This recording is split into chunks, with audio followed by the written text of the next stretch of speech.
I wonder if there is an orgy section on the app now that Doc. Yeah, probably not. Yeah. The unfair advantage. And we're off on episode 17 of The Unfair Advantage. Welcome. My name's Don Packett. I actually realized in the previous episode I didn't even introduce myself again, but I'm hoping by episode 16, 17 people hopefully know who we are. Hello, Kelvin Jonck. Hello, Don. Your name is on the label, so I think everybody knows to expect you. Good to see you. Good to see you again. Yes, thank you. Thank you. So 17. Now, this is a thing. 17 is a bit of an interesting number. All haikus consist of 17 syllables. 13, while normally unlucky in most Western cultures, 17 is unlucky in Italy. So that's a number to avoid if you are Italian. ABBA's Dancing Queen talks about, being young and sweet, only 17. And funnily enough, it is the least random number. So there's a study done where people asked, pick a number between 1 and 20. 17 was the most picked number because they thought that it was the least number that, in terms of can't be divisible by other numbers, not the end, it's not 10 in the middle, etc., etc., etc. So I thought that's quite interesting. If you think you're being clever when someone says, pick a number between 1 and 20, don't choose 17. And then lastly, what I love about 17, which is very apt for this conversation that we're having today, 17 is essentially the waiting room age for as the last year that you're officially legally allowed to join the community of which our guest today has founded. So 17-year-olds have to wait a little bit to be able to join. And Kelvin, I'm going to ask you to please intro our guest. Yeah, sure. Thank you. So I'm going to, before we introduce Jason Van Dyk, who is the founder of Sociable, I've over the last couple of years, I've really realized we're in the midst of some kind of a social media revolution. We've been in this game for a decade and a half, and you can see the changes as they start coming. And we're seeing, I guess, new platforms and the way people are interacting with each other flourishing after this time. And then a whole bunch of these kind of key social media networks used to be dominating the zeitgeist and maybe aren't as much anymore. I mean, one thing, obviously, TikTok's rise has been phenomenal, but now we've got Vine or Divine about to make a comeback, which is pretty cool. I've been waiting for Reddit to reach the dominance that it's now starting to reach, because kind of been waiting for niche communities to become more and more prominent, and I think they are. People are shying away from the masses of unrelated content and the algorithms, and they want to focus in on what's important to them. So that is why I'm really happy to have Jason with us today, and to ask him a little bit about Sociable and the unique view he has of how people want to connect with each other. So Jason, welcome to the show. Thanks for having me, guys. I appreciate it.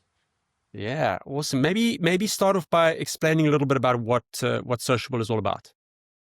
So Sociable, as we touched on there, the word community is very big in what we do. So we're an app that's basically allowing people to find communities, to join communities, to create communities, and to commercially keep communities sustainable. So we want to be the platform where people can find out what's going on around them, can find out who is around them, and can join in a practical sense rather than just an amorphous, unknown user, but people that are actually around you, and to bring back community into sort of the space that we exist in. I know this was a buzzword many years ago, the connected world that we kind of lived in. And I think we kind of tired that word out, and we've had a bit of attrition for that word for a while now. And I think community is now the amorphous of that. That's the new word that's come back in, as people want to feel connected again, but for real, not just through digital means, but through social means as well, to be truly connected, to belong to something, and to feel welcome. So that's what we're building. We're building everything community related, authentic, human first, to basically bring that back to not just our generation, but for future generations as well, to provide hope in terms of what they have on offer going forward. Give me an example of what one of those communities might look like. What are we envisioning if we're listening to this? Yeah. For example, I mean, let's talk about, sort of left field, like a knitting community.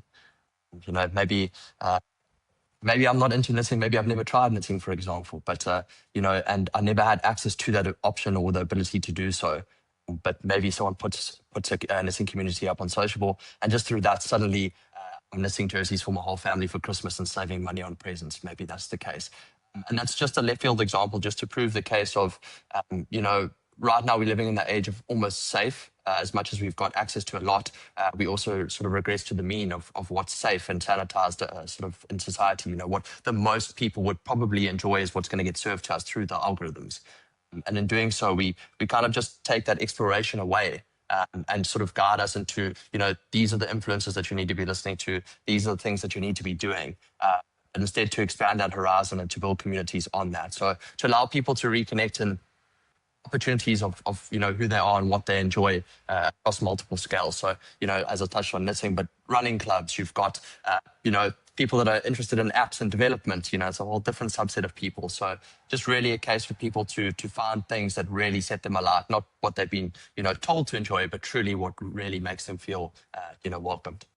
So these become real world interactions, not online interactions, right? Don, what would the ideal Hookville community be? So the most active chats are old people complaining about people coming on holiday here and taking their parking. So that's quite a big thing. So a parking community. No, but outdoors stuff. So running in the forest, walks on beaches, hikes. I mean, they've got all these different kind of hiking groups that all run through WhatsApp groups, right? Which has its pros and has its cons, of course. And that was actually sitting in the back of my mind, Jason. I would be interesting to know, and we can delve into this at another time. But I'm sure you've probably had that conversation with people to say, oh, but I've already got a WhatsApp group. Why do I need another app, right?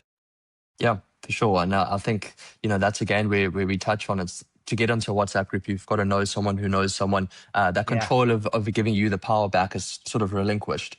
I mean, it can become very chaotic. So they do serve their purpose, and it's not a sort of a modality that we want to sit in group chats and trying to manage and control that, because it can be very cumbersome.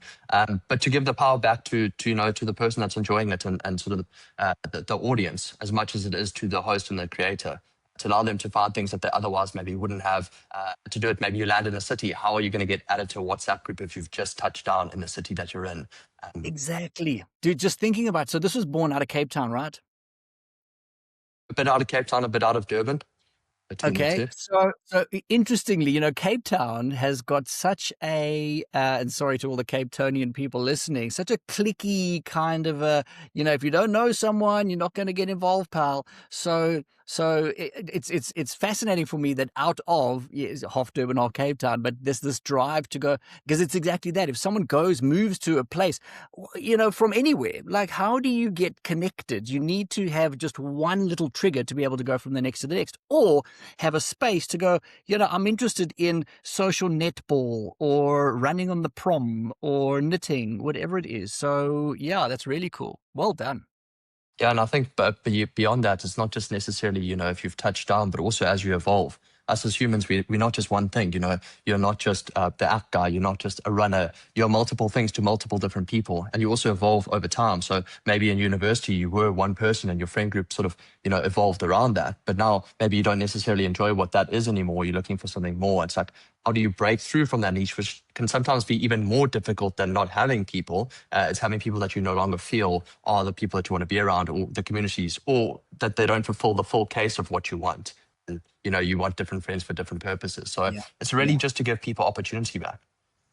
I think so. Another thing, and I've never used Sociable, but just thinking about it, it gives not just opportunity, but it gives people permission, right?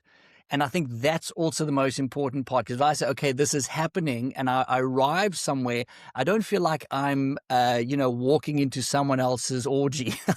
I've been technically, I know what's going on, sort of part invited to go, okay, I have permission to be here because I'm already part of this network. So I like that. It helps give people that first step towards, joining that community. I mean, I wonder if there is an orgy section on the app now that Probably not. N- Yeah. No, unfortunately, we'd have to look at that and review it. So probably not going to be the case. We try to keep it at least a bit kosher on the platform. But I think what you're touching on there, it's for both people to have that expectation. So I went to a First Thursday event that was hosted on the app, quite a more intimate one, and the host said, I can't believe these people here came alone.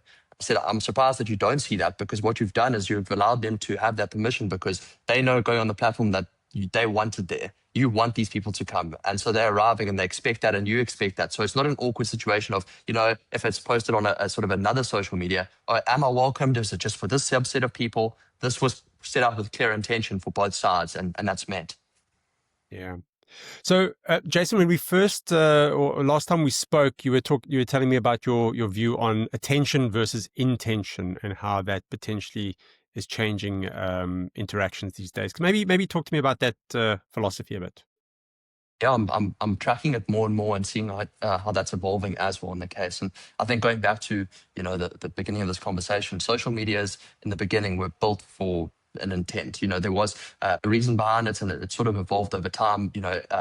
YouTube actually started out as a dating app. I don't know if people know that. And just through the technology, it became video sharing. But everything had an intention in the beginning for some sort of utility to us. It wasn't necessarily to capture us on the platform initially. It was to provide services and offerings, which is great. And that's why Facebook had some utility and everyone was using it for reconnections with their old school friends, etc. And I think over time, what we realize is that attention is a valuable currency. Keeping people on the platforms is incredibly valuable from that subset. And what that basically, did was that the whole market started realizing that and chasing for that same opportunity. And so what that created was just an absolute dogfight for attention across the board. Everything is fighting for our attention nowadays. You're on your phones, you're getting ads. You're in the car, you're getting ads. You're driving past adverts. There's adverts on Uber Eats drivers. There's adverts on every possible subset in question. And what that's then done is created a sense of, okay, how do we serve sort of the most attention in the shortest time frame? And now you've got your things like TikTok and these sort of platforms, which every other social media under the sun is trying to implement a very, very similar, technology into their offerings because they've seen that. And it's great for now, but I don't think it's a sustainable model. I think what it's doing is creating a lot of, as I said, attrition in people. People are feeling drained and feeling tired and feeling like they've in a battle for their own mind and their own attention span, because we've been told that it's sort of technology is supposed to make us feel in a positive sense, but I think what it's inevitably done is made people feel a lot worse. And don't get me wrong, there is utility behind it and there is use case, but I don't think it's serving the promise that was once set out for us. And I think what that's doing is forcing people to look in different directions for some sort of intentionality to regain control over themselves and their lives, and where they're putting things and what they're choosing to do. And I think it's a very important section of the market, because even as we look now in sort of the AI space, is that attention is now being sort of tweaked and changed into accessibility. So although it's keeping attention on these LLM models, they're also trying to make it super accessible for you to do certain things. So let's say you want to go shopping, you say, I want to buy milk. It's going to go eventually, I was just looking now, the new SDK, and plug into service providers and basically get you those products and offerings and services. They've just released something with Apple Music probably 20 minutes ago, that it will now generate playlists for you, and it integrates into Apple Music and give you a playlist. Fantastic technologies, really cool. But at the same time, what it's doing is completely taking away any intentionality behind you and serving that to you in an artificial means. It's saying, you don't care where or how it's coming to you. You just want to make sure that there's no barrier entry into what you're getting. And in doing so as well, then what it's doing is it's tweaking your own belief systems, your own opportunities, control, accessibility, and to markets, in the sense of, maybe it's something that you might necessarily not like, or you might like, but that choice is yours. And in doing so, you might learn something about yourself. Now it's serving 80% chance you're probably going to enjoy this. It might not be the best thing in the world, but you're also not going to hate it. And so you're getting sort of baseline mediocrity. And I think what that's going to do for us is take a market that's based on that attention and accessibility in one direction, and another market that's intentionality. I want to know where my products or services are coming from. I want to feel like I have a part in it, that I have a say in it, that my voice is heard and that I belong in it. And that it fits my general values. And I think these are where the markets are going to bifurcate. And I think people are very, very focused on this right now because it's novel and it's hot and it's great. But I think people are already neglecting what's going to happen if all of this succeeds as they promise. Where do we sit there after? Love it. Fascinating. I agree. I agree 100% with you, Jason. So we have come to the end of our 15 minutes. Our audience is very strict with us. We have to keep it to that, but we could keep talking all day. Maybe there's an episode 2 that we can do with you at some point. But really appreciate the time. Love what you're building. We encourage everybody else to go and download Sociable on any Play Store or App Store that you have. And keen to see you on there, Jason. Thanks so much for your time, guys. The unfair advantage.